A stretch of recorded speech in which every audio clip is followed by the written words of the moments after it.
Jubilee hills Naveen Yadav గెలుపుకై ప్రచారం చేస్తున్న రాష్ట్ర మంత్రివర్యులు వైద్య ఆరోగ్య శాఖ మంత్రివర్యులు దామోదర్ రాజ నరసింహ బీసీ ఐక్యవేదిక తెలంగాణ రాష్ట్ర అధ్యక్షులు బేరి రామచంద్ర యాదవ్ యూసుఫ్ గూడ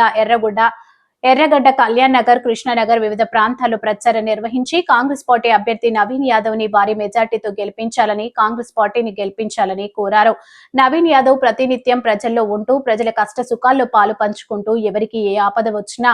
అందరికీ అండదండగా ఉంటూ అందరి వాడు అనిపించుకుంటాడు నవీన్ యాదవ్. జూబ్లీ హిల్స్ అభివృద్ధి చెందాలంటే నవీన్ యాదవ్ ని గెలిపించాలని అన్నారు. ఈ కార్యక్రమంలో బీసీ కులాల ఐక్యవేదిక రాష్ట్ర అధ్యక్షులు బేరి రామచంద్ర యాదవ్, బీసీ ఫెడరేషన్ రాష్ట్ర అధ్యక్షులు ఆర్కే సాయన్న ముదిరాజ్, బీసీ కులాల ఐక్యవేదిక రాష్ట్ర ప్రధాన కార్యదర్శి రామకృష్ణ గౌడ్, పాములేటి యాదవ్, ఆంధ్రప్రదేశ్ బీసీ సంక్షేమ సంఘం యువజన విభాగం ప్రధాన కార్యదర్శి డబ్బుకొట్టు హరిబాబు యాదవ్, గొర్రెల మేకల సహకార సంఘాల జిల్లా అధ్యక్షులు మధు యాదవ్, సినిమా ఆర్టిస్ట్ లక్ష్మీనారాయణ యాదవ్ మరియు స్థానిక కాంగ్రెస్ పార్టీ అభిమానులు, కార్యకర్తలు మరియు బీసీ, ఎస్సీ, ఎస్టీ, మైనార్టీ కుల సంఘాల నాయకులు పెద్ద ఎత్తున పాల్గొని జూబ్లీహిల్స్ ఎమ్మెల్యేగా నవీన్ యాదవ్ ను భారీ మెజార్టీతో గెలిపించాలని ప్రజల్ని కోరారు.